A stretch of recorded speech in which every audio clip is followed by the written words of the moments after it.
There is no doubt the arguments you laid out are arguments that we can expect litigants to bring, partisan litigants who disagree with the policy decision of the President.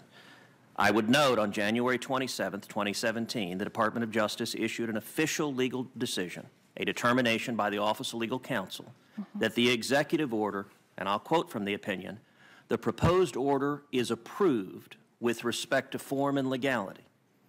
That's a determination from OLC on January 27th that it was legal. 3 days later, you determined, using your own words, that although OLC had opined on legality, it had not addressed whether it was, quote, wise or just.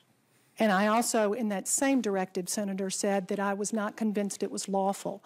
I also made the point that the Office of OLC looks purely at the face of the document and, again, makes a determination as to whether there is some set of circumstances under which some portion of that EO would be enforceable, would be lawful. They importantly do not look outside the face of the document.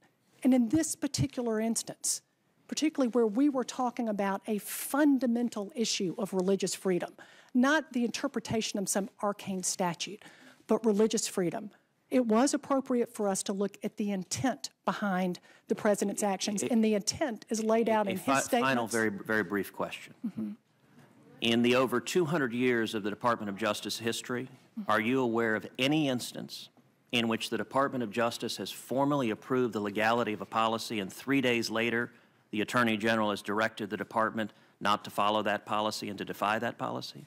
I'm not, but I'm also not aware of a situation where the Office of Legal Counsel was advised not to tell the Attorney General about it until after it was over.